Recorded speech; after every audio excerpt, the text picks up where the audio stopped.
I'm on here. I think I'm on here. I think I'm making sure that I'm on. Making sure that I'm on. Come on. Let me see myself do the arm motion. So I know that I'm on. So I know that I'm on. Wait. Let me see that I'm on. I don't see that I'm on. I don't see that I'm. What? I don't see that I'm on. Wait. Now I see that I'm on. Hey. Wait. I forgot to start streamer bot. Give me a second, bitch. Sha.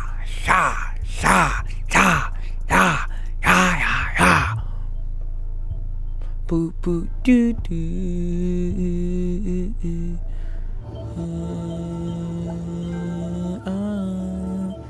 Okay, now as that instrumental ends, what is good? Wait, hold on. What is good, wonderful, lovely people?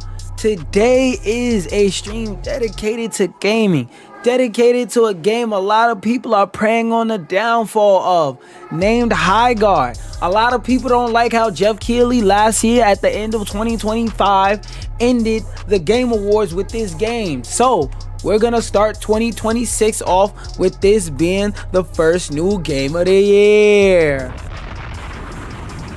With that being said, I had a couple videos here about Highgaurd, how the game works, how it operates, and we gonna go from there and let me see something. We gonna go from there and see what this game is like, what this game is talking about.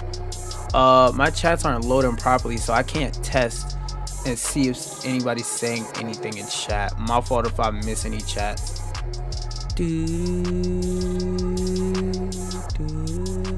Let me make sure I could see everything going on in my chats. Give me 1 second, y'all.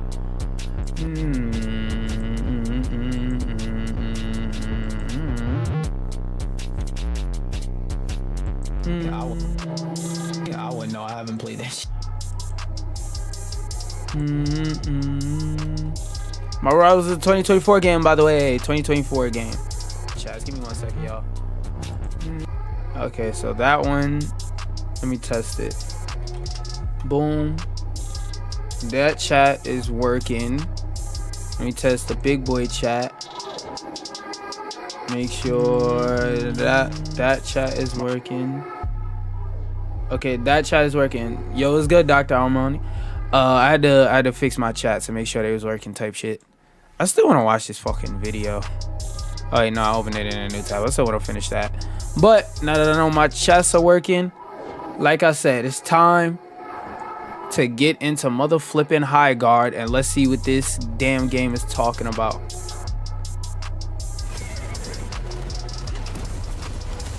I don't know nothing about this game. I'm starting off from zero. I didn't see a single video, nothing about this game.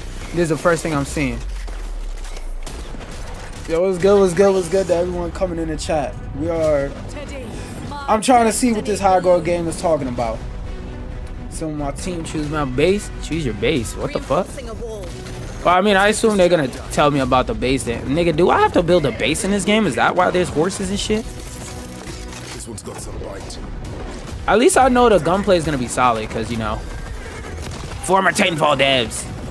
I don't like that shotgun animation though. I gotta upgrade my guns.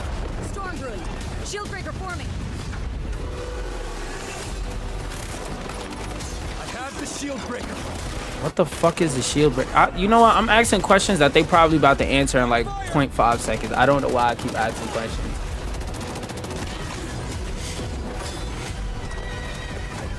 This is the fun part. Calling in the siege tower. Let's see if this finna be free to play slop of the year or this is gonna be.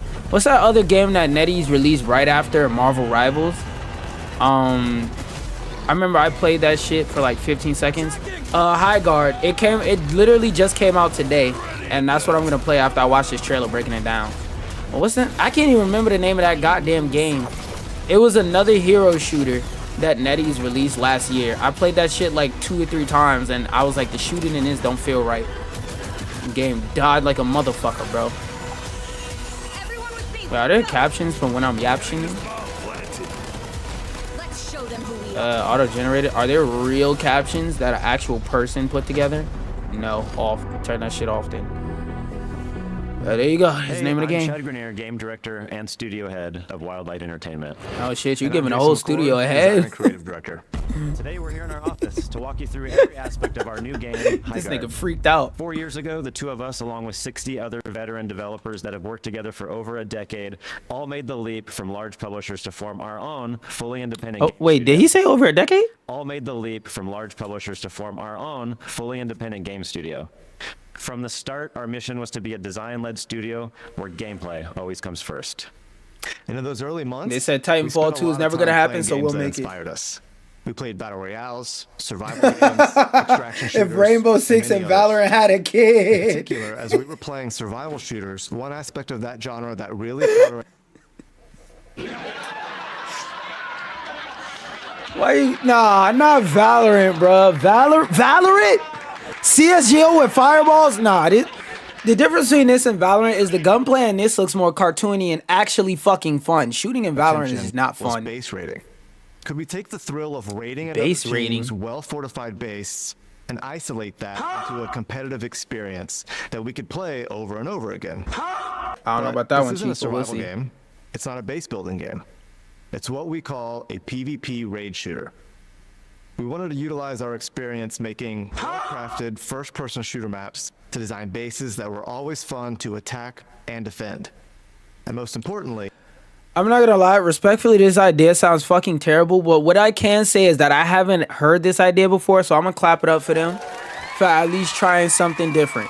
Now, I don't know if different finna be good or if it's finna be ass, but at least they try something, because I feel like not enough people give devs props we wanted for to at ensure least that we trying were something making a different. shooter. We love making shooters. Niggas love being in sequel So now hell. we're excited to show you exactly what a PvP raid shooter is and what makes Highgaurd special. Alright, let me see.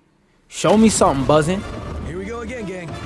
Summoning great assistance. Off the rip, I already know that I'm gonna have a seizure trying to look at everything on my screen and play the fucking game. Look at how much UI and shit there is all over the screen.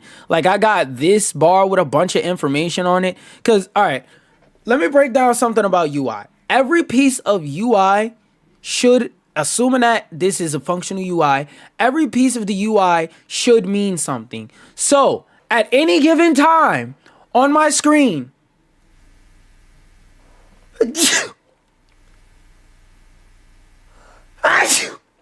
say bless you, bitch. I have to keep track of 1, 2, because the bar is a separate piece of information. So 1, 2, 3, 4, 5, 6, 7, 8, 9, 10, 11, 12, 13, 14, 15, 16, 17, 18, 19, 20, 21, 22, 23, 24, 25, 26, 27, 28, 29, 30, 31, 32, 33, 34, 35, 36, 37.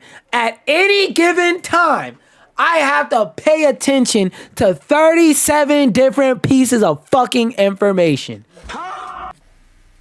This game, this UI is telling me right now that this game is probably going to get a huge boost at the beginning because it's free and it's January and there's nothing else to play. But I'm just looking at the UI. I don't know how many people are going to stick with this game long term. Like, you know, the average reading level is 6th grade, and I was reading at college level in middle school, and this shit is overwhelming me. Imagine how much this would overwhelm you if you had trouble counting. You was in middle school doing your multiplication tables. 5 times 5, 10. Fuck, I gotta restart. 5, 10. Like, imagine, bro. This shit looks confusing. I'm gonna also put this on 1.5. Actually, 1.25. Actually, no. Keep it regular speed. I need to see how get used to looking at it. Then you gotta plant bombs and shit. So you gotta build bases and blow a nigga base up. What? Also, I would make sure I try this on controller and in keyboard and mouse to see which one feels better. Highgaurd is a new mode between 2 teams of 3 wardens each. To start, each team chooses a unique base to defend. This is your main stronghold. What? While you ride out to fight in the open. So what do you mean by choose a base? Can I fight a nigga for what base I want? The ultimate goal of the match is to use the shield breaker to successfully raid and destroy the enemy team's base before they can destroy yours. This sounds like a MOBA. A MOBA with guns. If that makes sense. Like, as stupid as it sounds. Also, thank you for saying bless you, doctor. Specifically for Highgaurd's PvP raid mode. They combine tactical skill with powerful magic. You'll have your choice of characters with unique abilities. Come on, Mara look fire. I like her character design. Hiding in plain sight. I like Scarlet character design too. Some Vesper to mine here. Magical abilities of our wardens. Mara Scarlet main. Combat. I swap forms, my friends. But we're still a gun game at our core. That's fucking hard. You've got your Okay, that's hard. I'm not gonna It's lie. time to choose your base. Prior to venturing into Highgaurd, you'll be randomly presented with 4 options for your home base. Okay. Your team will vote on which one feels like the best fit for you. The enemy team gets the same 4 choices. Do we gotta fight for it? Each base is the size of a classic small team deathmatch map. They all have different layouts and visual styles. My concern with that is that, like, after, because you know niggas don't love not thinking for themselves. So what I fear is gonna happen is everybody's gonna okay, youtube.com, what's the best base, best meta base, and every time you go into the match, everybody's gonna just vote for the exact same base, and it's just basically gonna be TDM of who could get the best base according to YouTube every single match. Which, I mean, I guess there's a mini meta game in that, but I just fear the YouTube meta gun build ass niggas is just gonna esports it out. Like, that's why I say this game looks so complicated. I feel like it has too much depth to get the casual audience, but it will definitely get some people that stick with it for a long term. Distinct attack and defensive strengths and weaknesses depend on your playstyle. People's all just gonna vote and go to the same base. They're Once gonna you've tilt the selected your towers and shit warden out. and your base, you spawn in. You have 1 minute to plan your defenses and pick your starting loadout. Every warden can use any weapon. Okay. Select your primary, secondary, and your raid tool. You can change your loadout at the beginning of every Wait, hold up. What's the 3 options? And your raid tool. Rocket launcher, zipline gun, blast hammer. This is just guessing off of what I feel. I feel like y'all could correct me if I'm wrong, but I feel like this is gonna be like the fun one. This is gonna be the most useful one, because when is it ever bad to have 3 projectiles, especially one that can one-shot or explode you? And then zipline gun depends on how broken the movement tech with zipline gun is. You can change your loadout at the beginning of every Blast hammer seems the most useless, but the most Each fun. player also starts with 5 wall reinforcements, which they can use to armor up different areas. Call of their Duty base. Zombies? The Once fuck? the defensive phase is up, your base unlocks, and your team mounts up and rides out. Time to ride. So another question I have is what prevents me from just sitting home and waiting for people to come to me? Like, what makes me want to go to other people's bases? That's what I want to know. Teams are fighting for control of the shield breaker, Okay. which is the key to starting a raid on the other team. But the shield breaker takes a few minutes to form. During this time, players should explore different points of interest and loot better gear. This is where You the can battle find royale upgraded aspect comes in. guns, Found a saber I don't like rifle. this shit. armor, better saddles, Like, and this is the part of the magical game that I amulets feel like are would imbued piss me with off the perks. most. But Weapon we'll chest see. here. But stay alert. The other I team is just doing like the same. grinding interactions So and shooting skirmishes people. are inevitable. If I gotta look 30 minutes to find a fucking gun that I Everyone hope with me, works, let's like, that go. shit annoys me. I like the little Together as a animation team, and jumping have off the strength in horse. numbers, or take a chance and split up to get more loot for yourself. Everyone just remember where you came from. Also around It's the not map that easy. are crystal formations called Vesper. Vesper to mine over here. Use your Warden's Axe to mine this valuable resource. You also get Vesper from kills. Yeah. So let's just real quick go over the things that they mentioned so far. So far, they said you gotta play a battle royale, you gotta play team deathmatch, you gotta play Minecraft, you gotta play base builder simulator, and they said you gotta play a fucking tactical RPG out this bitch with the whole skill tree of choosing like your build of what guns you want to use and stuff like that. Yeah, this game will have a good amount of mechanical depth for those who want it, but the average ball and gun gamer, they're gonna play this game, they're gonna hear this trailer, they're gonna be like, and they're gonna get clean the fuck off this game. Like, nah, like the mechanics ain't even bad, it's just so many of them. It's like, nah, because the reason why people fell in love with battle royales is it's simple. The reason why people fell in battle royales is because it's simple. You drop in, you find the nearest gun, and you shoot the nearest person with that gun until there's nobody else left. You walk in with a circle. Some places got better loot than others. Those are very simple concepts to understand that can be very simply boiled down to: you get gun, you shoot people better than they shoot you. Simple. This game, you can't just get a gun and shoot people better than they shoot you. You also have to protect your base, and you also have to loot to get good guns, and you have to also know where the meta spot for the best guns is, and you have to know where the meta builds is. Like, what? This game is so complicated. It's not gonna last long in the cultural zeitgeist, but the people who do stick with it will fucking love this game, and they will never shut the fuck up about this game. I can already tell right now. Quick, swift, clean, and done. And from successfully attacking or defending a raid. Defusing the bomb. Watch my back. Oh, that's another thing. You also gotta play fucking Rainbow Siege. So many sub mechanics. Finding the loot you need, Trader Flynn is a great way to supplement your equipment. Whatever you need, I've got it. You also can go to the store, like, bro, what? World, and he will happily sell you better armor, guns, and gear. Appreciate the kindness. So hunt down or purchase the best loot possible and win those skirmishes. I'll start fights. I end them. I guess, bro, if you're on BT like that, cool. During the gear up phase, always make sure you're keeping one eye on the sky. Storm's brewing. Shieldbreaker should be ready soon. And that's what, I guess, the Shieldbreaker is their way of making sure that nobody stays at home and just plays like a bitch. Unique points of interest. Once that Shieldbreaker forms, nothing else matters. Rally up, then fight for possession. Excuse me. If your team manages to secure the Shieldbreaker, There's that big objective blue is to get to sword. the enemy base and start the raid. Riding on The a enemy horse. team will do everything in their power to stop you from getting to their base.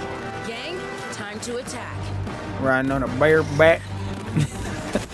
Son got it freaked out. If you die, you'll drop the Shieldbreaker, and the enemy team can pick it up Let's mount up and use sword it. of victory. and run it to your base. Yeah, matches in this Start their own game, raid. just from how complex it Once is you get to and the how enemy big these base, maps look. Plant the Shieldbreaker and start the.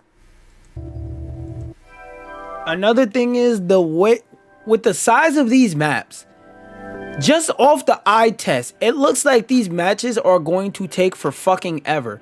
Nigga, this game is going to take an hour per comp match from what I'm seeing. Oh boy, like, no. This trailer ain't selling me, but I'ma still play it because it's free type beat. raid. The raid begins with the summoning of your siege tower that will break through the enemy's outer shield and become your spawn point during the raid. We're getting raided. Jumping back to defend.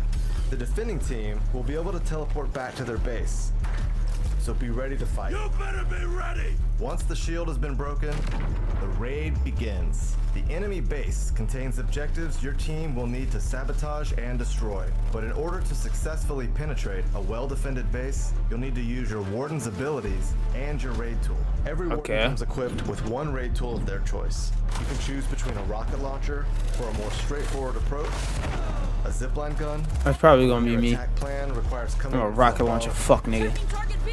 Come here, let me hit you with this rocket when you launcher, just want to pussy. Bring it all down. Hands clear. On me. Different tools are more effective for different bases. Oh, triple rocket launch? Once inside the base, Nothing's your gonna stop me objective from is to using that sabotage rocket enemy launcher. generators. Blow this place sky high. Once the bomb is planted, you'll need to hold the objective while the enemy team Robot tries to ass, flush you clanker out ass Defusing the interactions. bomb. Watch my back. and disarm the charge. Each base has 2 generators and an anchor stone. What? If a generator is successfully destroyed, it does 35 damage to the enemy base. If you can get to the anchor stone, which is harder to assault, more heavily reinforced, and has a longer countdown, it completely destroys the enemy base, ending the match in victory. Getting How many the teams base is to it? 0 health is how you win the game. This often ends in a generator blowing up, but not always. There are other ways to do damage to the enemy base. For example, planting a shield breaker and starting a raid will damage the base. And it's not just about attacking. Successfully defending your own base will damage the attacking team's base, so you can win with a great defense. If it's successfully defended, the game is not over. So it sounds like, Damage. to me, the best way is to just be a defensive shell, to just sit there and let them come to you. Because why would I sit there and waste my time scrambling trying to get the Stormbreaker sword or whatever the fuck it's called, when I could just sit back and let you come to me and just beat your ass? Because every time you lose, if you win instantly. But if I lose, wait, hold up, my brain is saying it's fried because this shit is frying my brain. Why would I go aggress you if you aggressing me and losing results in a win, and if you aggressing me and winning results in an instant win any fucking way? Why would I approach you? That, like, to me, that doesn't make any sense. Just done to your base, and that base health does not regenerate. Players will respawn at their base and ride out for another gear up phase. On my mount. Let's ride. And then on top of that, when your base takes health, it won't regenerate. Like, what's the benefit to attacking The weapons niggas? get stronger, the armor and equipment improves. Well, actually, and the stakes I should say, get what's the higher. meaningful benefit? Because I feel like instant win Match can isn't go enough. Anywhere from 1 raid to 4, which means matches can last anywhere from 8 minutes to around 30 minutes if the teams are really trading raids. Back in the fight. Winning a We'll match see. will often come down to a clutch bomb plant with a few seconds left on the clock. Someone call for a demolition man. Bomb planted. Oh, I forgot to pause my Or music. a tight team fight with mobility, positioning, and shooting skills out in the open world. So that's Highgaurd. We're excited for you to try our unique take on this new PvP raid shooter. All you need to know at first is loot up, grab the shield breaker, and raid the enemy base. And stick together. This is a team game. There's lots more to unpack as you start going deeper, but for now, assemble your wardens, and we'll see you in Highgaurd. I also have another macro, however the fuck you pronounce it, video lined up after this for news video. Cause like this literally the day the game comes out, so everybody's a noob when it comes to this game. Besides like What you beta just testers. saw is a product of 4 years of experimentation, playtesting, and a whole lot of passion and Still fun. another. And what? now here's a deeper look at the mechanics, features, and world of Highgaurd. Okay, let's see that directly deeper from our look, buddy. team. I might have to watch this standing up. Not gonna hold you. Ice wall. Up for cover. Would you like to know more? Would you like to know more? Would you like to know more? Great. What? The fuck was that? When we started, we wanted to make sure that we were making something that played to our strength, but at the same time, we want to bring something new to the table. I mean, you definitely did that, so I clap it up for that. Something fresh and a game that is not exactly like something they've played before. I think everyone was on board with fantasy meets ballistic guns. We thought, okay, Yeah, I don't we watch don't this wanna do standing up, sci-fi. so- What is the other conceit that we could make? It's like, well, Magic will let us do that. We wanted to integrate screen more cuts out, fantasy elements I'll be right back. into a shooter. We knew that we wanted to do like an FPS game.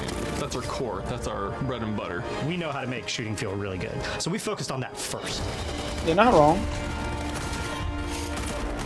We're not going to make another VR. We're not going to make an extraction shooter. We like the open world. We like the base building. We like the survival elements. We like the This world looks too damn mobility big, that's the mounts. problem. It's taking all these elements from these different modes and putting them together. Let me also That turn my kind of fan. transitioned into our prototyping phase. The key is to fail fast, right? Because if you can fail, I like her character design. Hold on. a bunch fast. You can get to the I know who I'm maining. I don't give a fuck what her abilities do. Main. People Main. trying new things and Slay. putting big swings because they're small. Every Fuck is you playtest, talking about, nigga? there is buckets of feedback. We pride ourselves on finding the fun, and it's sacred when you find it. The things that survived from the beginning were pretty. When it comes to much whoever made that made black character design, Come on. Come on now. I don't even fuck what the other characters do. I'm playing that one. And I'm gonna f you up, for maybe not that word. I don't know what the fuck he talking about. But I will admit, character designers, y'all did y'all motherfucking thing. Y'all did y'all motherfucking thing. Let's run that back a little bit. Well, players are always craving something fresh and a game that is not exactly like something they've played before. I think everyone was on board with fantasy meets ballistic guns. We thought, okay, well, we don't want to do sci-fi. What is the other conceit that we could make? It's like, well, Magic will let us do that. We wanted to integrate more fantasy elements into a shooter. We knew that we wanted to do like an FPS game. That's our core. That's our bread and butter. We know how to make shooting feel really good, so we focused on that Yeah, first. bro. Where's the damn character design? So I could gush over it. We're not going to make another BR. We're not going to make an extraction shooter. We like the open world. We like the base building. We like the survival elements. We like the mobility on mounts. It's taking all these elements from these different modes and putting them together. And then that kind of transitioned into our prototyping phase.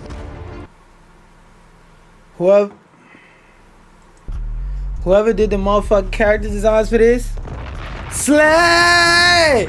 Slay! You niggas cook! You niggas cook! Yo, hit the little B dance. Hit the little B dance, nigga. You cooked. Nigga, you cooked. And like just be like, cause the thing about this, that besides, you know, her beautiful black woman, that I like, is that I feel like so many games, when it comes to locks, they have the same 4 fucking hairstyles.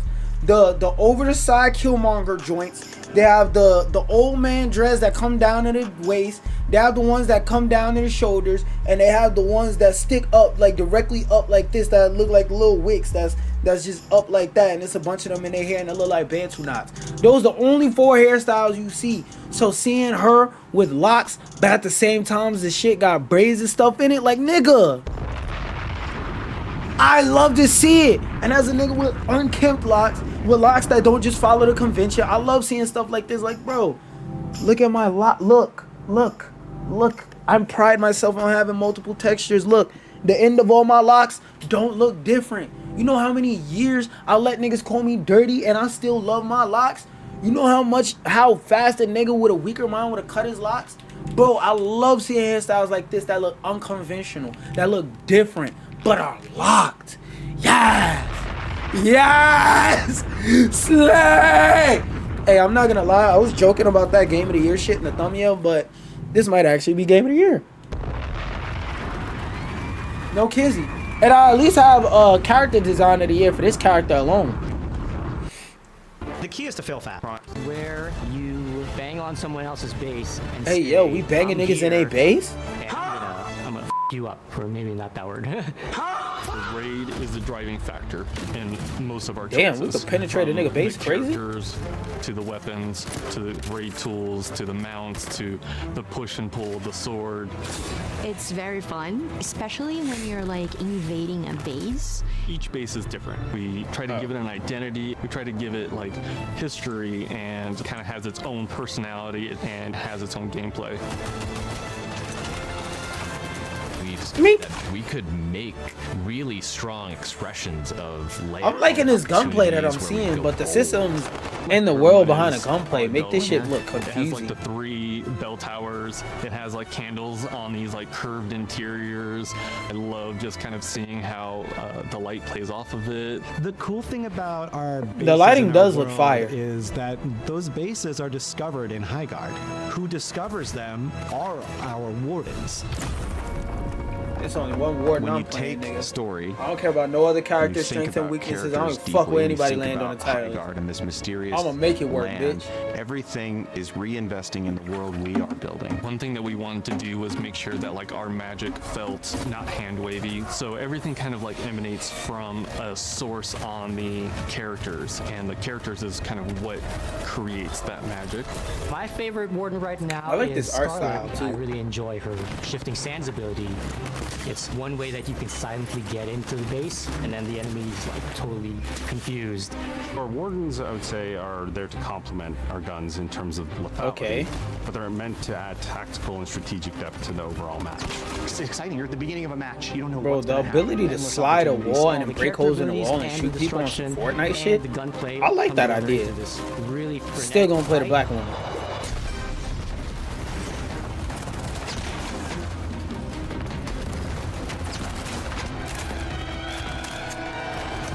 Philosophically, we are a gun-first game.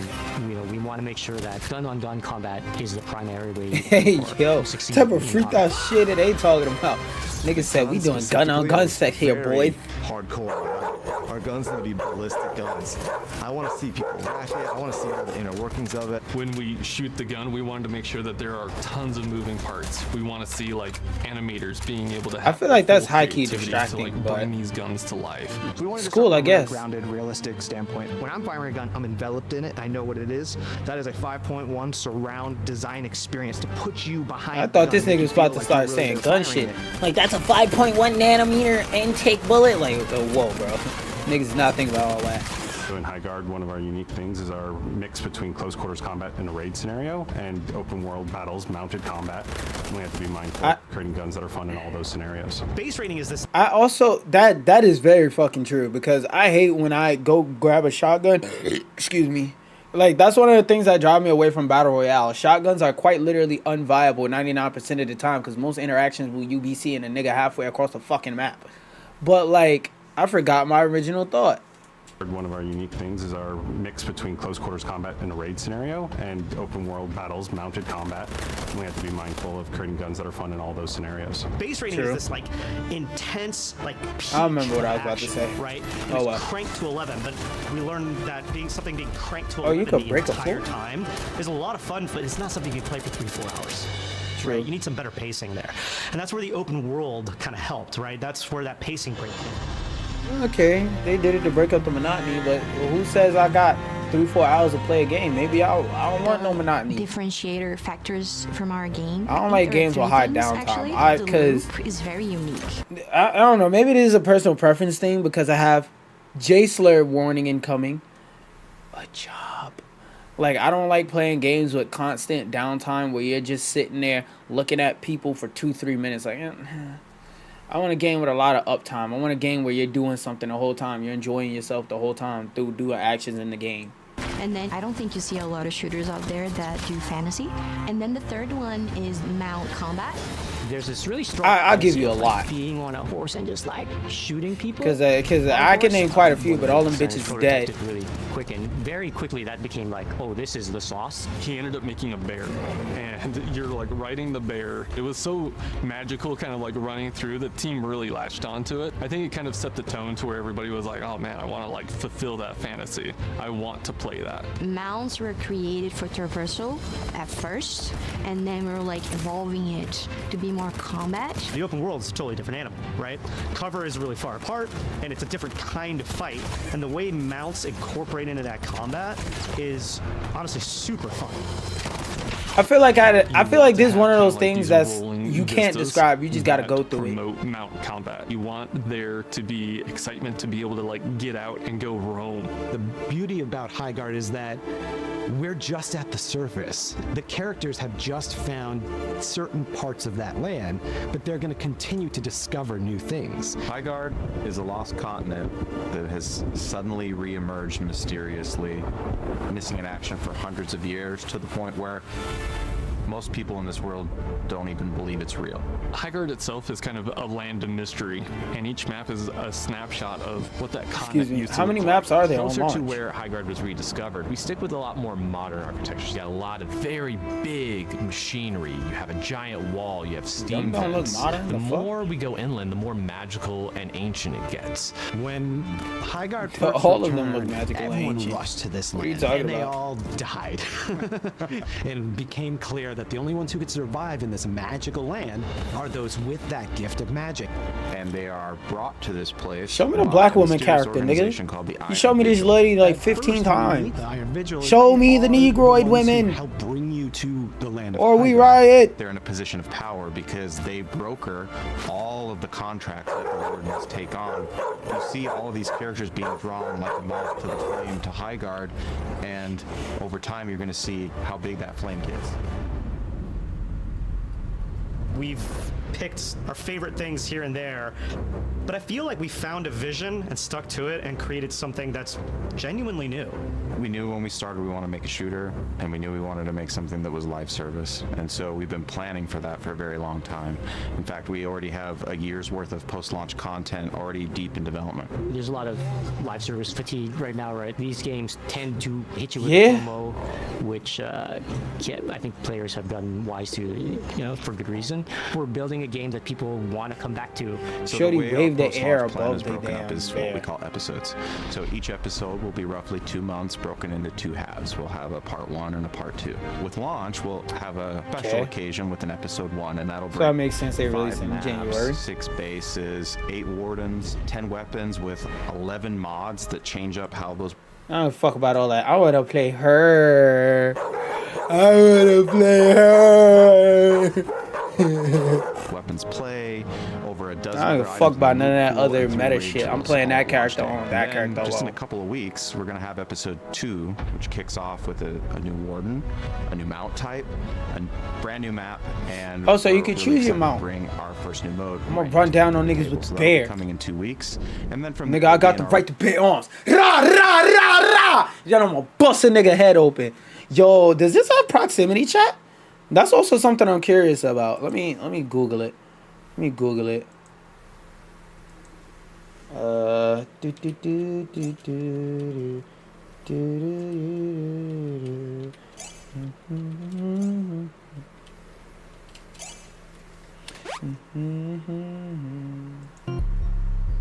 Marathon.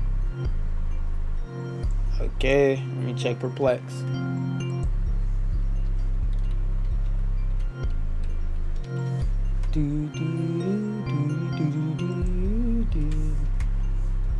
No, bitch. But it was added after early test and is not present in a recent January blah blah video breaking down an updated Highgaurd. The creator explicitly notes that was one of the new additional things added that players have previously been asking before. So from what this says, it has proximity chat, but we'll see when we get in game. Regular cadence. Watch and burn. We're also gonna watch that macro video too. Experience with this game is the I'm care gonna and go attention that went back from it and come into back. making the gameplay satisfying and rewarding.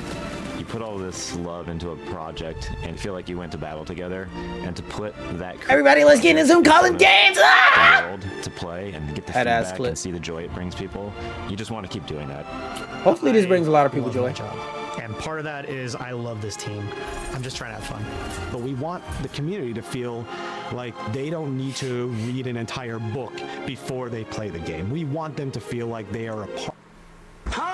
Yeah, well, all the systems and stuff you explained to me and introduced, that's what it sounds like. I don't know. Maybe when you're like grown, you have a higher mental capacity.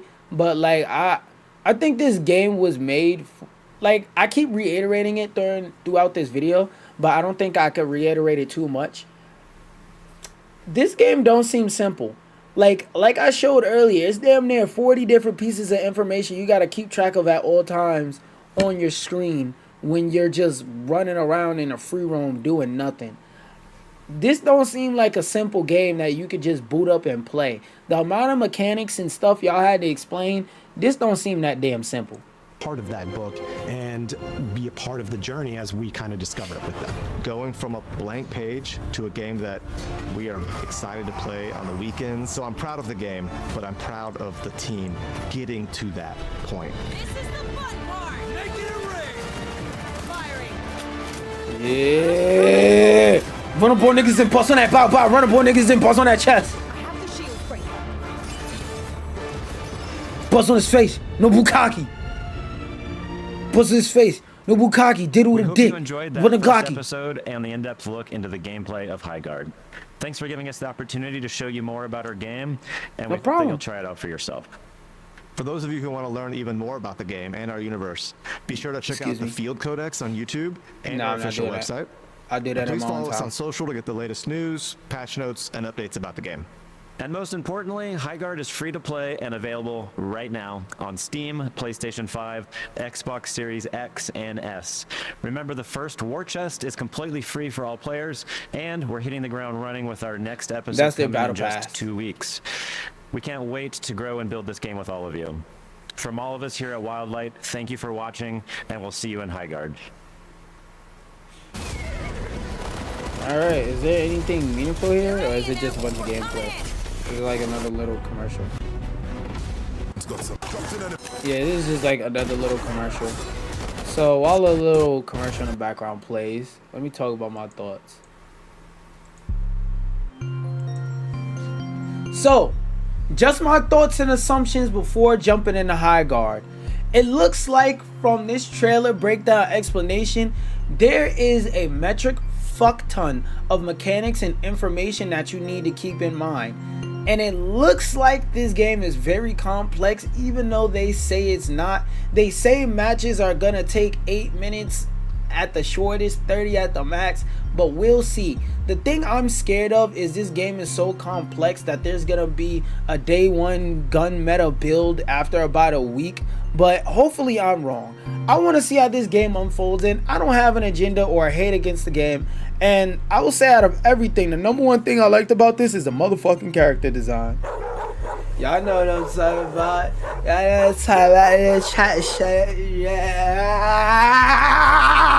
But nah, jokes aside, the mechanics in here, even though it's a lot of them, they look very well fleshed out and very well thought out. And the gunplay, which is the number one thing that people care about in a ball and gun game, looks good. And as for abilities and stuff like that, they didn't talk about that too much, but we'll see if those are balanced when we hop into the game. That's my little breakdown of Highgaurd. Now on to the macro video before I go pee-pee.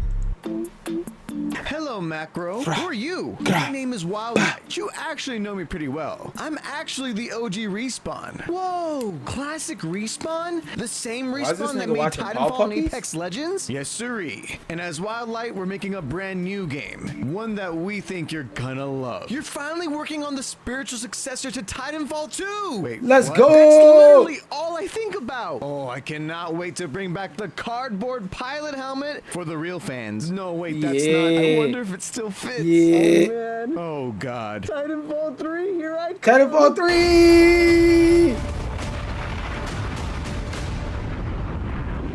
Highgaurd is a new hero shooter developed by Wildlight Studios, which is a new studio comprised of a ton of original Respawn developers who worked on the Titanfall series and Apex Legends. Which is a fun fact that most people learned when Jeff Keighley introduced it at the end of the Game Awards. Our final world premiere comes from Nigga, let's 61 think we members was of finna the see team Titanfall that built 3, Apex bitch ass Legends nigga. and Titanfall. And this trailer received Go back to fucking the pig, bro. overwhelmingly negative response. The Highgaurd trailer was less than ideal, feeling a tad bit generic. Plus, the idea of another hero shooter in 2026 After did Marvel not excite Rivals. most people. But also, it was pretty unclear what this game was even about. I guess we wouldn't Yes. know until it dropped. But you know me, I'm always down to give every hero shooter a shot. So when I got an email asking if I wanted to try it out early, it was a no-brainer. So, what is Highgaurd? Hey, is What that makes me Tony? want to try it out early? It was a no-brainer. I got that nigga Tony right what there. is Highgaurd? What makes this any different than Overwatch or Apex Legends or any other hero shooter? Let me explain.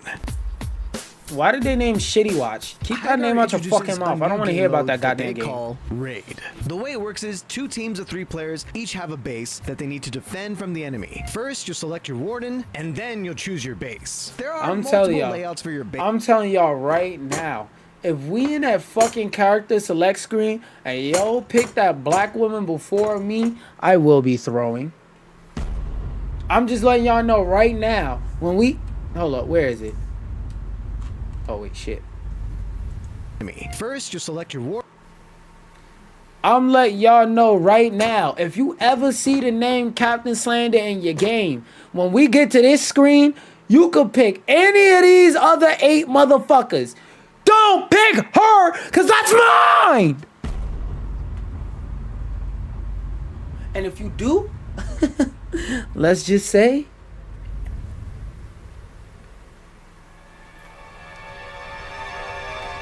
you will be having a miserable time. I will be walking around the map, perusing around, seeing the sights. You're gonna be trying to raid and fight people in these other bases by yourself. I will not be helping you. You're gonna be like, yo, QaptainSlander, we need help, we in a team fight. It's 2v3. I wonder who's gonna help you. You've been warned. If you see the name QaptainSlander when we get to this screen, don't pick her. And then you'll choose your base. There are multiple layouts for your base, and your team will vote on the layout you want before the match begins. But before any raiding begins, you'll first need to gear up. You'll spawn with low-tier versions of whatever guns you want to use, and a raid tool. The guns in this game are aesthetically a little more arcane, steampunk in style, but gameplay-wise, they're staple FPS guns. Some will feel like Apex Legends. You got your R301, Peacekeeper, Hemlock, Wingman, but these have their own quirks. Because of the Except BBC you're joke. just an AK-47. Like, what? In the gear up phase, you will find higher tier guns, I want a shotgun. armor, helmets, tools, and other items. I don't You give a can fuck also what's going melee on. with your Shotgun. axe to farm What I'm pulling you and materials, blow you in which your face. Can use to just buy gear from the shop run Trying by to bust Coon on a Bliss. nigga's I leg mean, this caps. other guy. Leg caps, Time kneecaps. for some combat. We can start by firing your weapon. The shop's Yo, inventory the doesn't fuck, carry nigga just every weapon. flagged It will the randomly fuck out have of me. higher tier ones, but it does help with minimizing some of the RNG, especially if you need armor. While the axe itself is not that great for using in combat, it can be used to tear down destructible walls. But for the most shit, my part, fault. it's there so you can pretend you're playing Fortnite. After you gear up, the shield breaker sword will spawn on the map, and both teams will fight to acquire it, as this is the only way to actually enter the enemy base. Once a player picks up the shield breaker, that player will be marked on the minimap, and will also have a large aura that their enemies can see. Oh, If the so there's person no holding the sword hiding. dies, then it'll be dropped, and another player can pick it up. So your goal here is Okay, to get so the that's shield the breaker way- to the enemy base or die trying. See, this is why you give your game to content creators early. Because that video they did, disrespectfully, that shit sucked. The number one question I had about this game is how are they forcing interactions? They could have explained that when you pick up the Stormbreaker sword, there's a big ass blue circle around you that people can see from literal miles away. Why didn't you just say that? Companies, dear companies, hire the fucking content creators to make your trailers, because you're shit at making them. Niggas get paid for a living to make while all videos of and this is niggas be happening, scared to you can hire ride them. your steed, which makes you much more mobile and helps traverse the larger They know how to areas of the speak to map. people. While you're riding your steed, Y'all know how to don't speak take to any other fall game damage. developers Oh, yeah, and there's fall boardroom damage in members this and shit game. like You this. can't be on your steed on every area of the Wait, map. there's but what? most of the damage. Oh yeah, there's fall damage in this game. You can't be on your steed Cool, on nigga. every area of the map, but most of the map. And your steed can be a horse or a bear or whatever the fuck this is. And also griffin, your nigga? steed can die if it's shot at, and that will stun you for a bit. So don't assume that you're safe on your horse, you noob. And your horse will get stronger and faster when you find or buy better saddles. Also, you can always teleport so back to saddle your is horse base. armor. That way, if the enemy is on their steed across the map, you're not caught off guard. In this game, you'll have unlimited respawns on your base.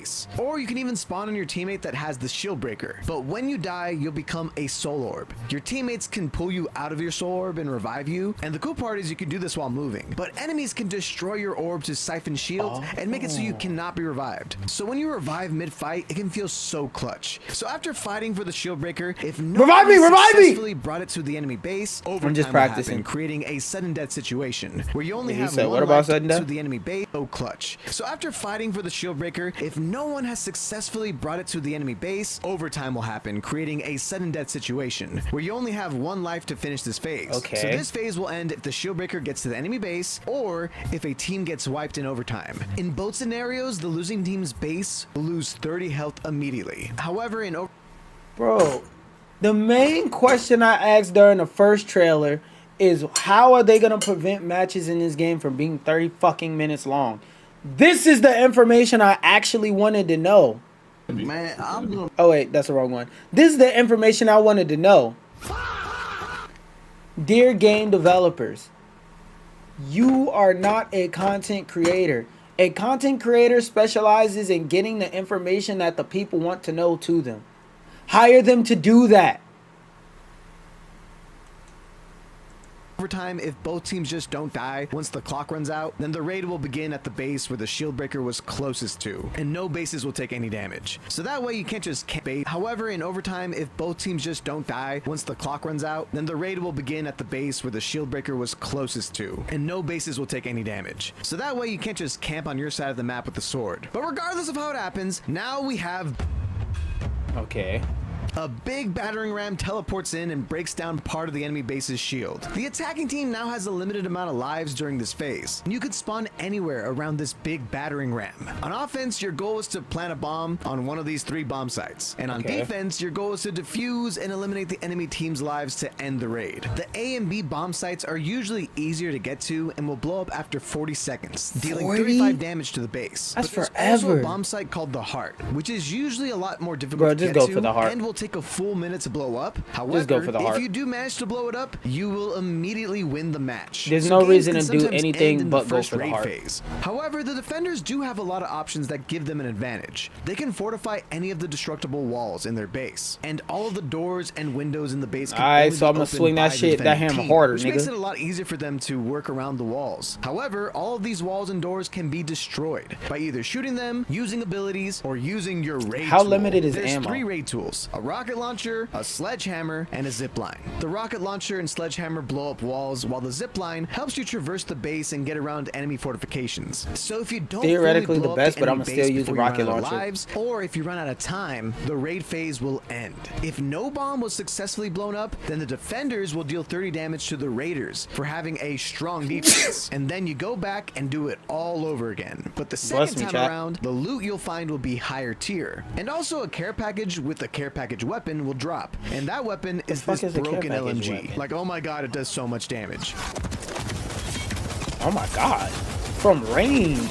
Oh my god, stop digging in them like Eventually, that. You get gold tier loot, which is the strongest version of everything. Gold tier weapons will have a unique extra bonus effect like shooting twice or higher headshot damage, and most weapons have multiple options. So make sure to read up on what each gold version does. There's also I different gotta be in the specific field items that reading are shit, one-off uses, like the dome splitters, which can open the enemy dome at a different area, or the thumper, which is just a big-ass time bomb for blowing up walls. There's Does it also do damage to you? amulets Is that that why give you you had a to unique back up? perk like faster cooldowns or faster revives, and the higher tier versions of raid weapons also have special perks, like going invisible on a zip line. So as the game progresses, things get a lot stronger and crazier. So the first team to successfully blow up the enemy base wins. And if the enemy team only has 5 health left, you don't even have to plant a bomb. The moment you stick the sword in, you just win.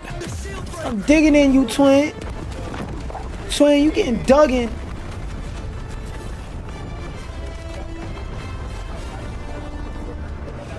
Okay, so that is the core gameplay loop of Highgaurd in a nutshell. The devs have called it a raid yeah. shooter, since it really does feel like its own unique thing. But this is also a hero shooter. From what it sounds so like, let's it talk sounds about very the different. heroes. I mean, Yeah, let's hear about the warden so I can go Warden's take a designs shit. feel inspired by World of Warcraft and League of Legends, with natural that's why I don't magical like the elements designs. fused with Except for, steampunk technology. On launch, there's 8 wardens. You got Shan Yu from Mulan, Bird Person, Genericus, Bird Hulk Person. on Ice, Hot Goth Cthulhu, Literally Mother, Sandy Cheeks, and Ken Masters. No, seriously, he even has the Ken Masters skin in the store. It's wild. Each warden has a How did they passive ability, get a that? regular ability, and an ultimate ability. And every warden also has the ability to throw a grenade that's on cooldown, so you don't have to loot for grenades in this game. The warden's abilities will I feel guess, familiar bro. if you've played other hero shooters. I mean, Scarlet's ultimate is literally Jet's ultimate from Valorant, let's just be honest here, but that doesn't mean it's not fun. I made tips to heart. Yeah, I ain't using that shit. Middle, no ground, middle. I'm not using Whoopie. Yeah. Oh my god. Let's go. But seeing how these abilities interact with the shield breaker phase and the raid phase is what makes them all interesting. Some wardens excel at breaching. You can be loud and destructive with Redbane's claws to break down walls and his ultimate scream that breaks down every wall in sight. Look at how many walls I destroyed. Or you can go in and 16? be sneaky by I playing don't know, that's a Scarlet. lot. You can go invisible and you can phase Okay, through she's a walls. sneak thief While character. other wardens are better at defending a position. Una, who is my personal favorite warden, spawns little minions that throw concussion grenades at enemies. They're super cute and super annoying, and her ultimate is an even bigger minion that throws grenades at enemies. And all of these little creatures make holding down a point really easy. Una, no, dos, no, tres, no, mucho. Kai is another warden that's great on defense because you can block people off with his ice walls, and he can repair your base's walls as well. And when you're ready, you can become a frost giant and terrorize the enemy team to death. I guess, oh my bro. god, this thing is awesome. There's also But more is he a black- supportive there wardens we like go. Condor, who can scan and smoke out enemies, controlling her Condor like a Call of Duty AC-130, or Mara, who can give extra shields to their team Condor. and create a spawn point Condor for their main, teammates. Condor main. And if you're a fan of just doing a ton of damage, Condor he main. has these shock speed Condor that will main annoy incoming. your enemies. And his ultimate might be the strongest in the game for getting kills. No joke. Like, you can't even hide indoors. His ultimate breaks walls. And for some reason, Highgaurd made him the face of this game. When Una looks so much cooler, she was Agreed. right there, man. And if you Agreed. like to create space, Slade's magma will force enemies into bad positions, and then you can throw down his ultimate, which is essentially a Gibby ult, but with magma. You're literally raining down hellfire. Every warden has something unique to bring to the table, and it's Condor up to you main. to figure out which Don't one care. fits your playstyle. Or you can just play Don't them care. because you like their design. Condor All main. power to you. I kind of sped ran through each of these wardens. If there's a lot of interest in Highgaurd, I might do individual for news videos on these characters. Una for news. Niggas say, hey, if y'all like watching me play this game, I'll make videos on this shit. If not, I'm not making a single fucking video on this shit. Because as far as y'all know, Man, I'm gonna play this off stream, man. We're gonna finish this mission up off stream. Oops, thoughts? Okay, I think with that, I have explained pretty You much know what guide everything I you wanna need to see, know nigga. about this game. So now, allow for me to review it by first going over things I like and things I don't like in the... This is clearly a game made by ex-Respawn developers, because the movement and gunplay feel fantastic. The weapon diversity here felt good, and each felt super satisfying to land kills with. The voice I feel acting like is Respawn games top-notch, don't really with have a good few weapon diversity. overlapping I voice disagree. actors from Apex Legends. Trust me, you'll notice. Mother of trees grows restless. I The didn't play steed creates an Apex that interesting much. movement mechanic where you can jump off of it and carry that momentum into a slide and kind of finesse going on and off of it, and will definitely lead to people like Moki Sniper coming up with steed bunny hopping tech or something. Oh I don't know, my but I'm just really God. hyped for that. And then when you're finally in the Please. bases and off the steeds, the combat becomes This game got a good week out of me before this shit becomes annoyingly sweaty. is much more intimate and intense. It almost has this arena shooter vibe to it that I thoroughly enjoyed. With all the wardens and weapons and items at your disposal, you have a lot of freedom to play the game how you want to. I genuinely think that some of the character designs are phenomenal. Even the ones I don't love, you can see the love and care they put into their True. kits, and how their backstory is reflected in their design. When the game releases, every character will have trailers explaining their backstories. So currently I don't know what they are, but as a fan of lore in games, I'll be eating it all up. The cosmetic designs So are will also I. pretty nice. I mean, Atticus has a Dune outfit. Listen like Aib. And with the world that they built out, they have a lot of ways to make cosmetics that still fit their vibe. Also, according to the devs, the battle passes don't expire. This is a good thing. Okay, We that's over fine. at the Macro Show are not fans of FOMO. And on top of all that, there's a bunch of free cosmetics earned by leveling up and doing challenges, so you can look drippy without spending a penny. I also like the maps and base Wait, hold on, designs. hold on, Some hold on. FOMO don't I'm sending a expire. text to somebody.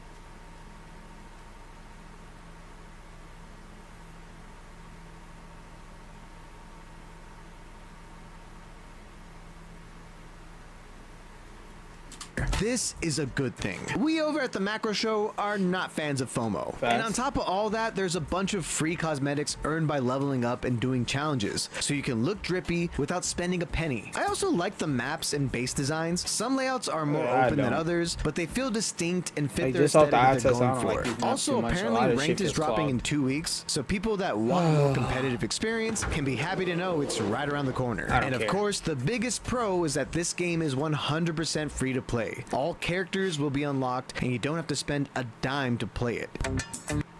You fucking hear that? All characters unlocked for free. Hey, Tony, you hear that? All the characters are free! Dumbass nigga. My biggest issue with the game can be summed up in one sentence. It's doing too much. A lot of what it's doing is good. I just want to make it be known, I'm not trying to hate on this game, because this nigga said nothing but positive things about this game up until this point of the video. Like I said, look at this fucking UI. There's a whole bunch of shit going on. But there is some fat that can be trimmed or streamlined here. My biggest issue with the core gameplay loop is the looting / gear up phase. It just feels like it's stalling us from the actual fun phases. While it is only 2 minutes, it's 2 minutes between every raid, and after multiple rounds even in one day, it was getting a little tedious. Especially the Fortnite axe thing to mine resources. I despise doing this every single game, but I have to mine because you kind of need money to buy things. But you can tell that this is just a time waster because they put the freaking mined resource right next to the vendor. Hey Blisk, you're just leaving $100 bills on the floor. Are you stupid? And then looting isn't really that interesting either. It feels more like a chore in this game, especially when you already found the weapons you want to use. You would think that once you find good weapons, you'd be done looting, but you also need armor and multiples of it because when you die, you lose the armor that you had. So I end up going on long fetch quests, mining a bunch of materials, opening a bunch of blue chests, mostly just to stock up on armor and just spending most of the currency on armor. And it's just like, why are we doing this? It's funny that they're ex-Respawn developers that didn't realize how awesome Evo shields were because looting for armor sucks. And the worst part about the looting phase is that you could fight other people, but there's absolutely zero incentive to fight enemies during this phase because they don't drop any loot. So there's really no stakes here. You're like a monkey opening loot boxes for a few minutes and then you play the actual game. I just think this gear up phase needs to be overhauled because its removal could lead to faster games with more action because some of these games can be very long, but they can't get Did not just say that these games are going to be long as fuck. I swear to God, if I boot up this game in a casual match, it's 45 fucking minutes. This game gets a day. Of the axe mining because they gotta sell axe skins. Okay, next con. From a design perspective, a few of these wardens look pretty generic. While you have bangers like Redmayne, Una, and Kai, characters like Condor. We not taking that anti-black rhetoric around here, nigga. Shut up. Bigger with characters. I'm also not sure how to feel about the bases. While I like the variety it can provide to the game, ultimately, if there's clearly a base that works best with the best character and team composition, people will always end up choosing it. And I think didn't I fucking say that?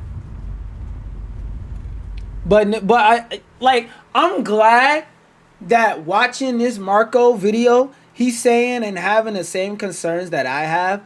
Because I just looked at this shit and I said, ooh, this feels like it'll be a problem. This feels like it'll be a problem. This feels like it'll be a problem. This feels like it'll be a problem. But I like this. And I said those things blindly without watching his video. Then I watch his video, which is a better breakdown of the goddamn game. And then he says all the exact same things I said. I like, look. When I say something negative about a game, it don't mean I hate the game. It means that's something I noticed that made me go, ugh. So, back to this trailer though. I just wanted to point that out. I don't be hating. I just be critiquing. that down the line, it will lead to a lot of the same bases being used over and over and over again. Sure, sometimes those bases won't show up when you vote, but I feel like it would almost be better to not let players have that option, because that ends up being 2/3 of the gameplay. But we will wait to see what the meta it's another game where you lose at the and lastly, CSS. Some of these cosmetic prices are a tad bit high, which I genuinely wouldn't mind if I could buy some of these skins individually. Like, I don't want this character skin, but I want this gun, or I want this steed only. Giving players more freedom on how they can spend their money is always a better option for both the player and the company.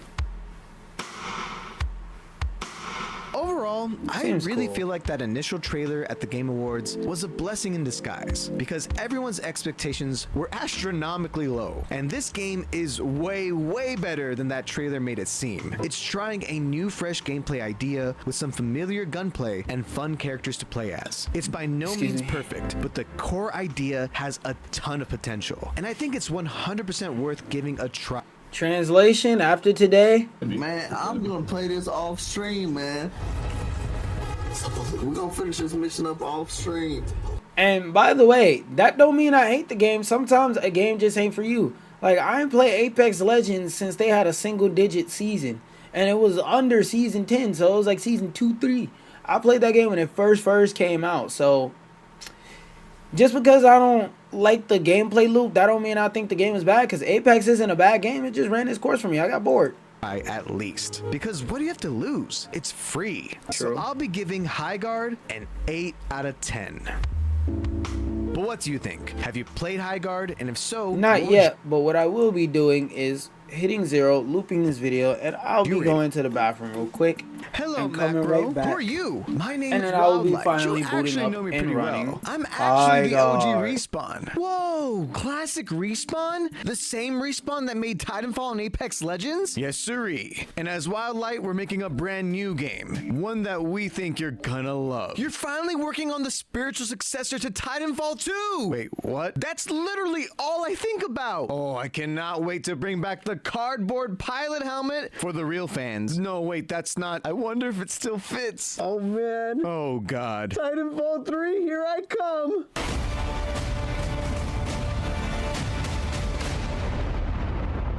Highgaurd is a new hero shooter developed by Wildlight Studios, which is a new studio comprised of a ton of original Respawn developers who worked on the Titanfall series and Apex Legends, which is a fun fact that most people learned when Jeff Keighley introduced it at the end of the Game Awards. Our final world premiere comes from 61 members of the team that built Apex Legends and Titanfall. And this trailer received an overwhelmingly negative response. The Highgaurd trailer was less than ideal, feeling a tad bit generic. Plus, the idea of another hero shooter in 2026 just did not excite most people. But also, it was pretty unclear what this game was even about. I guess we wouldn't know until it dropped. But you know me, I'm always down to give every hero shooter a shot. So when I got an email asking if I wanted to try it out early, it was a no-brainer. So, what is Highgaurd? What makes this any different than Overwatch or Apex Legends or any other hero shooter? Let me explain.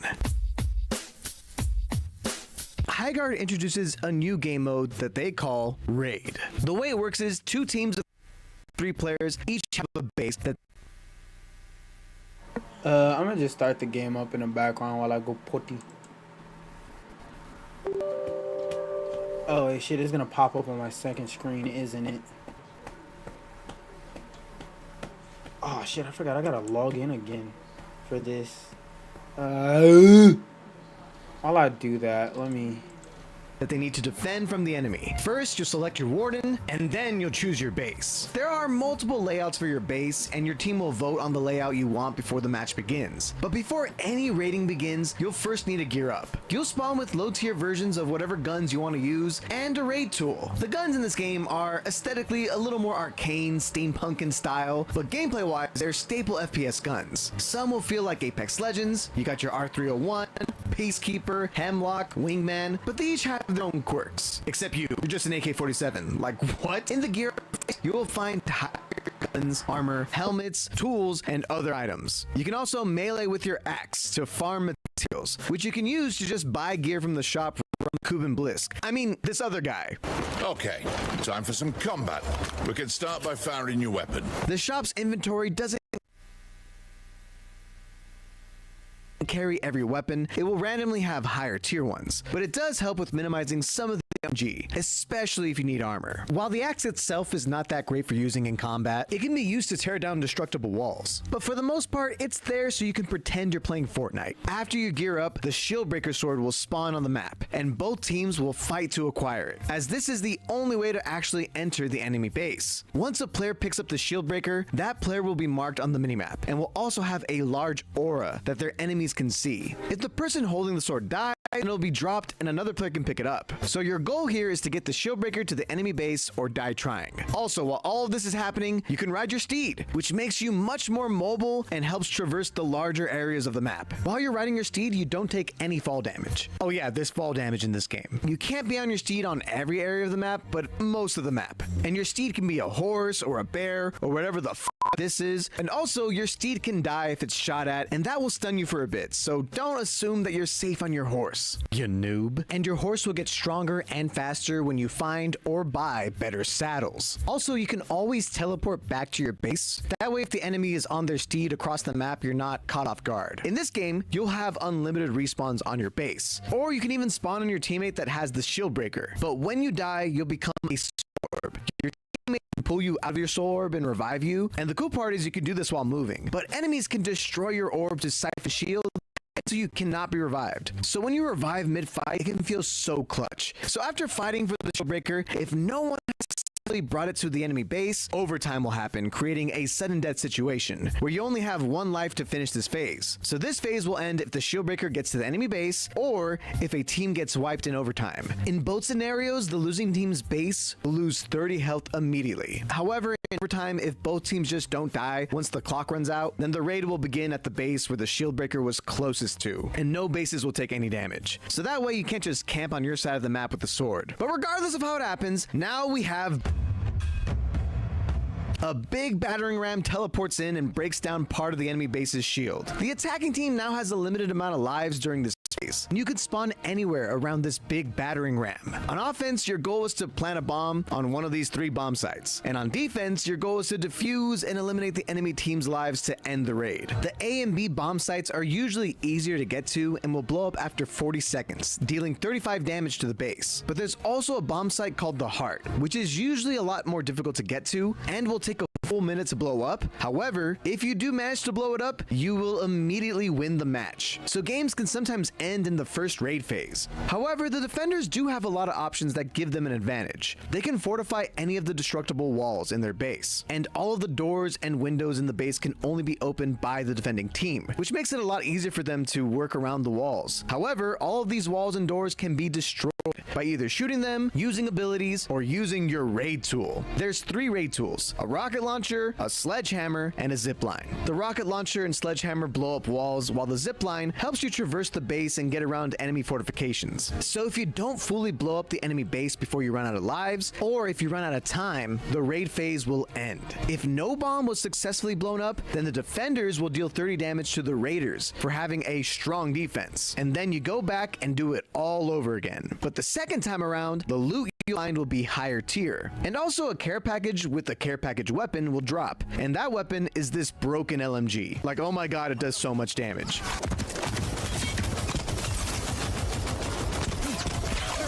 Eventually, you'll get gold tier loot, which is the strongest version of everything. Gold tier weapons will have a unique extra bonus effect like shooting twice or higher headshot damage, and most weapons have multiple options, so make sure to read up on what each gold version does. There's also different specific items that are one-off uses, like the dome splitters, which can open the enemy dome at a different area, or the thumper, which is just a big-ass time bomb for blowing up walls. There's also amulets that give you a unique perk like faster cooldowns or faster revives, and the higher tier versions of raid weapons also have special perks, like going invisible on a zipline. So as the game progresses, things get a lot stronger and crazier. So the first team to successfully blow up the enemy base wins. And if the enemy team only has 5 health left, you don't even have to plant a bomb. The moment you stick the sword in, you just win. The shield breaker!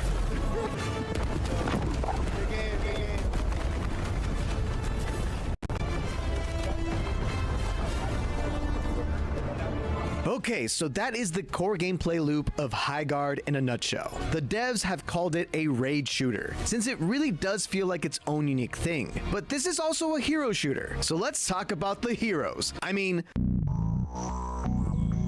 The Warden's designs feel inspired by World of Warcraft and League of Legends, with natural magical elements fused with steampunk technology. On launch, there are 8 Wardens. You got Shan Yu from Mulan, Bird Person, Genericus, Hulk on Ice, Hot Goth Cthulhu, Literally Mother, Sandy Cheeks, and Ken Masters. No, seriously, he even has the Ken Masters skin in the store. It's wild. Each Warden has a passive ability, a regular ability, and an ultimate ability. And every Warden also has the ability to throw a grenade that's on cooldown, so you don't have to loot for grenades in this game. The Warden's abilities will feel familiar if you've played other hero shooters. I mean, Scarlet's ultimate is literally Jet's ultimate from Valorant. Let's just be honest here. But that doesn't mean it's not fun. On heart. I made zips to heart. Behind us, I'm back. Middle, low ground. Middle. Yeah. Oh my god. Let's go. But seeing how these abilities interact with the Shieldbreaker phase and the Raid phase is what makes them all interesting. Some Wardens excel at breaching. You can be loud and destructive with Redbane's claws to break down walls and his ultimate scream that breaks down every wall in sight. Look at how many walls I destroyed. Or you can go in and be sneaky by playing Scarlet. You can go invisible and you can phase through walls. While other Wardens are better at defending a position. Una, who is my personal favorite Warden, spawns little minions that throw concussion grenades at enemies. They're super cute and super annoying, and her ultimate is an even bigger minion that throws grenades at enemies. And all of these little creatures make holding down a point really easy. Una, no, dos, no, tres, no, mucho. Kai is another Warden that's great on defense because you can block people off with his ice walls. And he can repair your base's walls as well. And when you're ready, you can become a frost giant and terrorize the enemy team to death. Like, oh my god, this thing is awesome. There's also more supportive Wardens like Condor, who can scan and smoke out enemies, controlling her Condor like a Call of Duty AC-130, or Mara, who can give extra shields to their team and create a spawn point for their teammates. And if you're a fan of just doing a ton of damage, Atticus has these shock spears that will annoy your enemies, and his ultimate might be the strongest in the game for getting kills. No joke. Like, you can't even hide indoors. His ultimate breaks walls. And for some reason, Highgaurd made him the face of this game, when Una looks so much cool.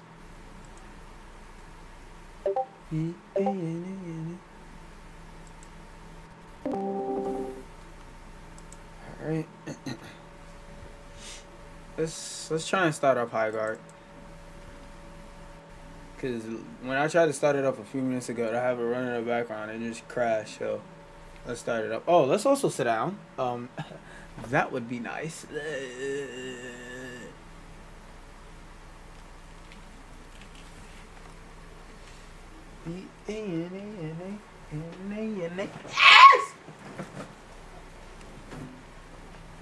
Error secure boot DC. Oh my god!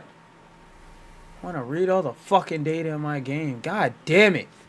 Gotta secure boot my computer. Oh my fucking god! Stupid ass shit.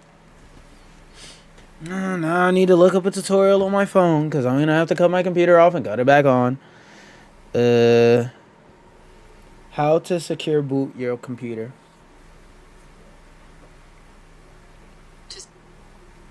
We don't want to hear what you gotta say, Clanker.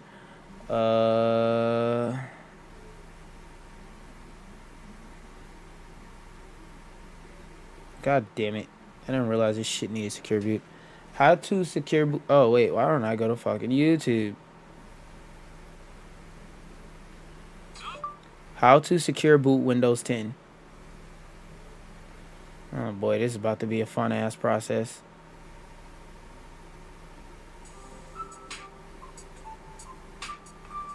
Hey, welcome guys. In this video, I'm going to show you the 2 different ways to enable secure boot on your computer. But before that, you need to check out your system if it is already enabled or disabled in your PC. It's disabled. To do so, I know that. in the RAM application, just press Windows key plus R. Now type msinfo32 and click on OK. And make sure you are in the system summary. From here, you will get all the hidden system information like your BIOS mode, BIOS version date, and as well as your secure boot information. As you can see here, secure boot is off in this PC. Well, there is another tricky way to check this option. For that, you need to go to settings. You will not see any information. But after enabling the secure boot from your BIOS, the secure boot option will appear here. Okay, how do I do that? Now let's enable it. And as I have told you before that I will show you the two different ways, so this is the first method. For that you need to go to settings again, then update and security, and click on recovery, and then click on restart now under the advanced startup option, and your PC will restart immediately. Time to restart the PC. Oh boy. Restart it anyway, bro. Just close the fucking applications. Sorry guys for the viewing disturbance, as I am recording this portion with my phone on hand, so pardon me. Now click on troubleshoot. Then advanced options. And here you need to click on UEFI firmware settings. But if you don't see these UEFI settings on your PC, that means your motherboard does not support this option.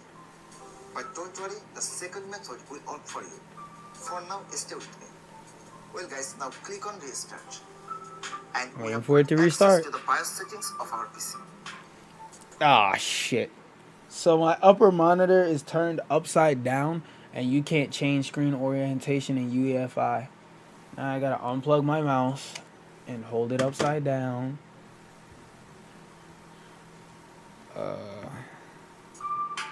go to advanced mode. Oh, this is F7, right? F7. Then Security. God damn.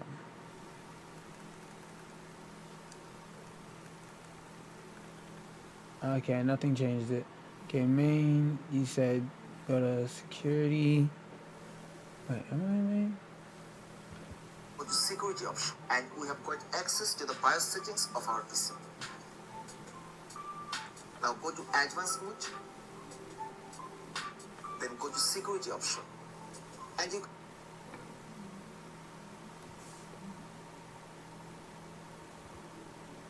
to the BIOS settings of our PC. Now go to advanced mode.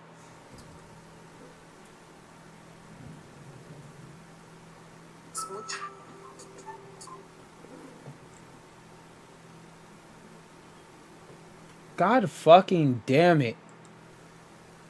Advanced. Boot. Fast boot.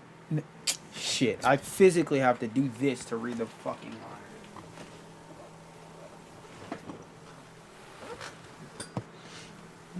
Boot configuration. Secure boot. My brain is tired, so I can't read that shit normally. Fuck it, just do it like this. Secure boot.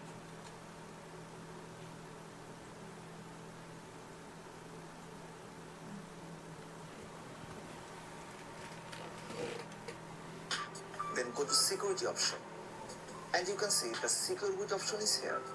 But you need to understand that you will not always find this option here. It could be different places like boot menu, security, and config.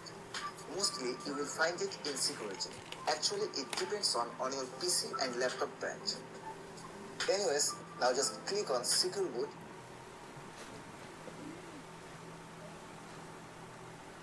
It says secure boot enabled. What the fuck?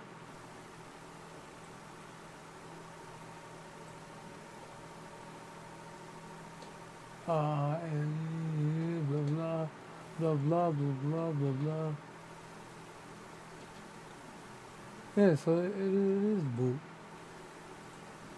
It is enabled. The fuck?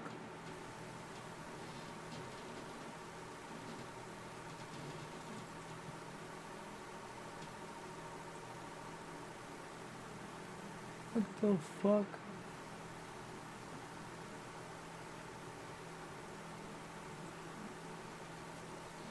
It says enabled and there's no option to even disable it. The hell? Enable it and press F10. I mean save the settings. And it will restart. Now let's check it if it is working now. Go to device security like before. As I told you, after enabling it, secure boot will appear here. And if you check the system config by run command, type msinfo32, Okay, so And you can see. secure boot was on, but for some reason the shit wasn't secure booting. What the fuck? Whatever, nigga. Whatever, nigga.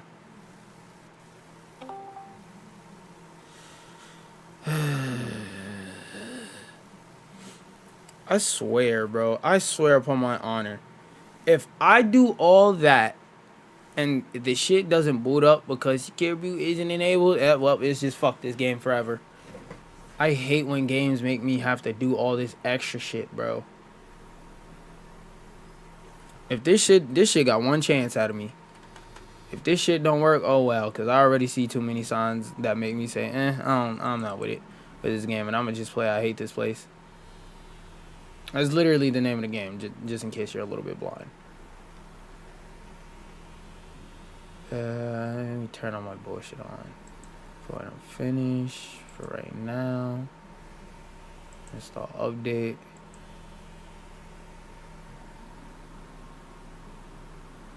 Oh, it shut down properly, so instead of just asking me to open up the tabs, I have to restore window.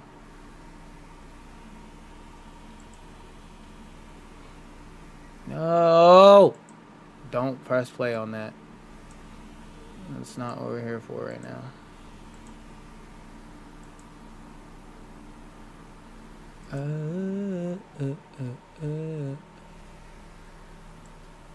Please enable and restart the game.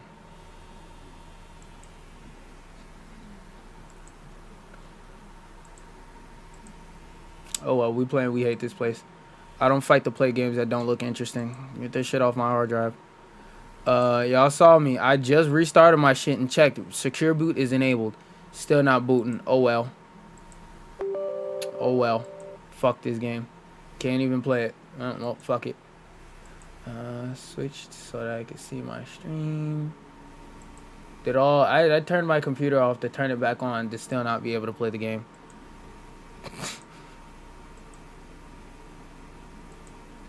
Fuck this game. I swear to God, fuck this game. We not 20. Nope. This year we not going back and forth for games. Nope. I just checked and my shit is in secure boot and I restarted my computer and it's still not working. Nope. We not fighting to play this goddamn game. We are not doing that, boy.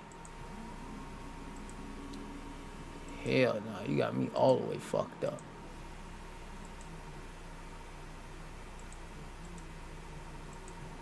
So what we're gonna do is we're gonna play something else called I Hate This Place. Tell you this year and beyond, I'm not fighting to play no game. I hate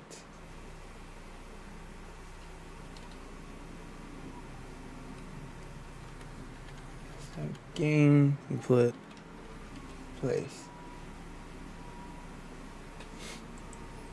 I bet you this game boot up first time I press it. I bet you it do. Look at that. Game boots up first time. First fucking try. Game boots up. Look at that. Dear developers, we're not going back and forth with secure boot and all this other goofy shit. Goofy shit to play your games from now on. Nope. Nope. I'm not doing all this other stupid goofy shit. I had to turn my computer off and then turn the game back on. Nope.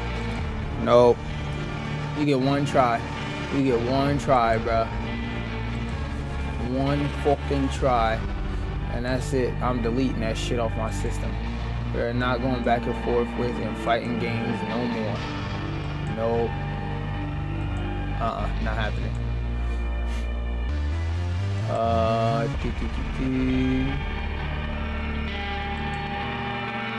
Open that up. Open that up. Run. Okay. Let's test the chat. Make sure it's working.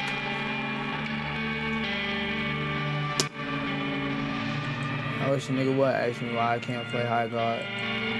Oh, well, I secure booted my computer and it's telling me that I still can't play it. So, fuck this game. I'm not struggling to play a game that I wasn't interested in. Nope. Nope. Game don't look that fun. Nope. We gonna play I hate this place, and I'm gonna see if I like this place or not. Let me look in settings real quick. Yeah, display is right. Audio, we'll see. Controls, we'll figure that out later. There's controller support. Graphics, shadow detail, low as fuck. Lighting quality, low. Environment detail, medium. Computer effects, medium, medium. No, I don't want to update my drivers right now. I'm in the middle of a game. You know what we do with that. You know what we do with that. We put that shit at max, nigga. Frame rate. Can I get 120? That's good. Upscaling filter. Off. Okay, so auto it is. Accept. I'm gonna try this on mouse and keyboard first, because I feel like this is gonna be a controller game, but we'll see. We'll see how it feels. If it feels extremely bad, I'm gonna switch immediately. All I remember seeing about this game is that it looks a little bit interesting. Lou, I really don't know if this is a good idea. Where the hell are we going? What? You're still scared of your aunt? You're all grown up now, girl. Wake up. I'm not Didn't even say the last part. It's just, I really want to know the truth. You will. Come on, this is the place.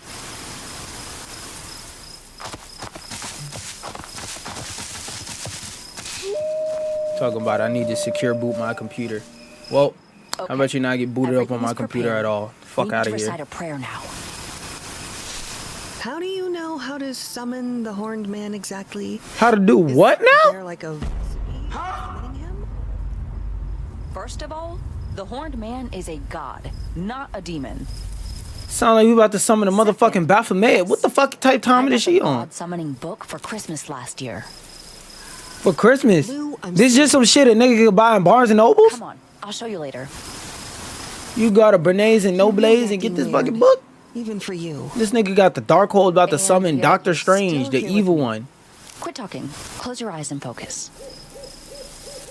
Great horned God who watches over us, give us the strength. And guide us on the paths of this fleeting world. Open our eyes and show us the truth. Our, nah, nigga, yours. Give us the strength to...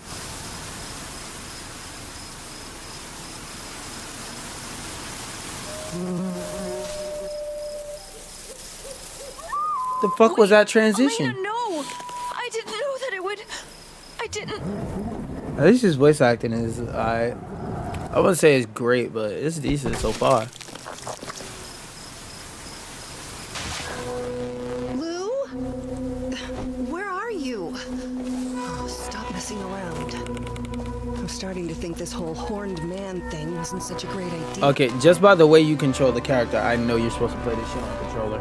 Because there's no way you want me to walk around with WASD while my mouse is on the screen the entire time. No. This shit was designed for controller. Let's see if it just reads my controller off rip without having to do anything. I gotta allow my controller.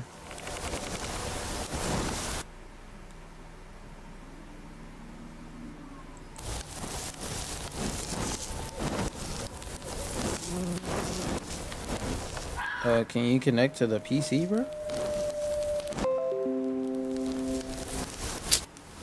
I gotta start this dumbass application. Why try to start it and the shit worked instantly?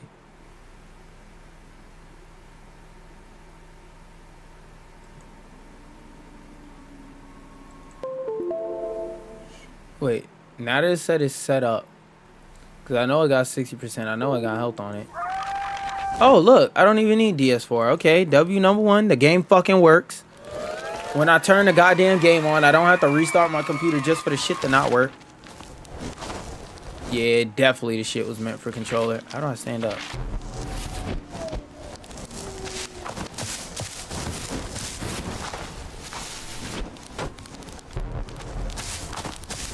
Okay, I don't know what I'm supposed to be doing. Oh wait, let me see if I could get PlayStation Plus. The fuck?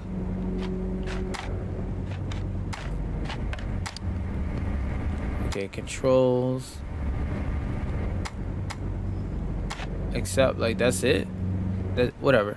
Consumable, crouch, interact, weapon reload, toggle weapon, toggle throwables, aim, movement, and click the stick to crouch. Or I can press B, aim throwable, shoot swing, run, what? Sketchbook, inventory, pause. Oh, I read that already. Yo, stop trying to... Because I had to restart my computer, all types of shit is popping up that's making my crosshair and audio focus fly out of this game, bro. Alright, let's see. Damn, I forgot what the run button was already. Looks like we're not in Kansas anymore. Fuck, Lou. What have we done?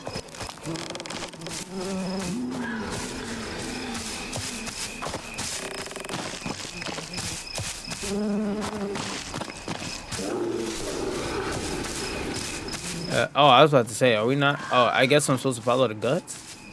Okay, we got clear pathing already.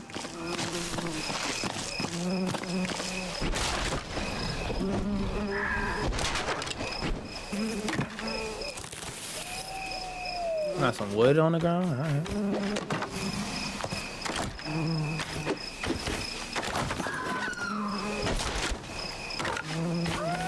What the fuck is that? Driftwood? Scrap. Let's go. We picked up some scrap. I don't know what the hell I'm supposed to do with it.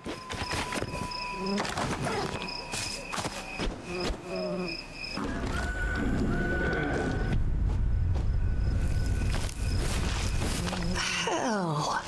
What is this place? I don't know, but we gonna find out together. We gonna find out together. Yo, what's good, buddy? Hello, Elena. It's nice to finally meet you. Who are you? Who the fuck are you? I don't know fuck about the name. What's yours? I had to press. Just a guide through hell. I press the button every time I want to hear the next toy line. I mean, I said toy line. Voice line. My brain is fried. I thought you'd want help. I really thought I was going to play Highgaurd today. My bad, bro. AAA games never fucking work because they know people going to play the shit regardless. Well, you already... I don't care. Oh, shit. Genuinely don't care. Lou? No, this green joint. I can't even hit it. Alright, what type of damage you dealing with, bro? Is anyone there? Can I not? Oh. I can't. I just gotta crouch to get to it. Great, power's out. Let's see if I can fix this damn thing. I don't know if I should be going out there, really. I don't think it's a choice. I think I'm gonna have to jump out the room. No glass noises? Oh, I'm about to say no glass noises over the glass. So you can't climb out a window 2 feet in front of you. Alright, bro. It's one of those games where you're gonna have to backtrack a lot and look for stupid shit. We're just being realistic. Yeah, well, watch me realistically delete this shit off my hard drive.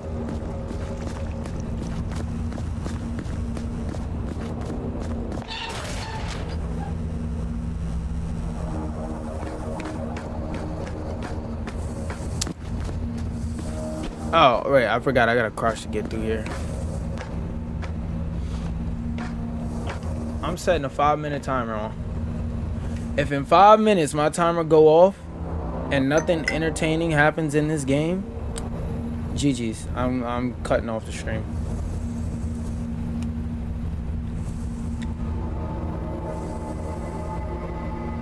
I'll make a new timer for it. Fuck that. 5 minutes on a timer. 5 minutes on a timer.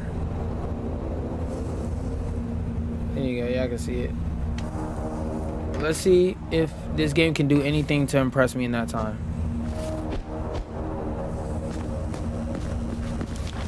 Uh-oh. Alright, they listening.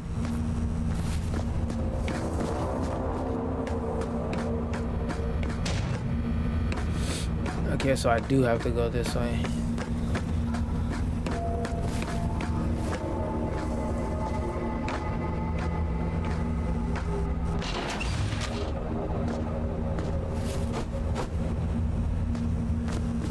Like, I feel my brain shutting off really hard playing this game.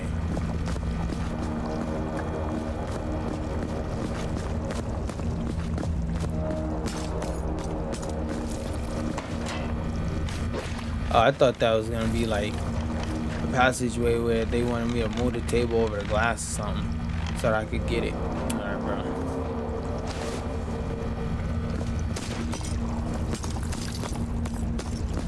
You can't go down here, just be sure. Alright, cool. Can't see over there. I'm not gonna lie, this shit now making it 4 minutes. This shit I'm making in 4 minutes. I'm sorry, gang. Like, this game is dead ass making me tired and making me stop responding. You did not do anything good on my hard drive. You literally tried to put me to sleep.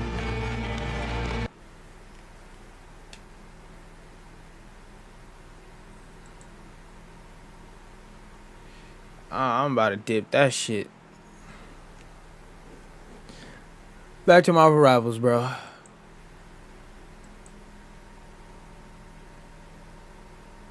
Because I thought it was just gonna be payload pushing.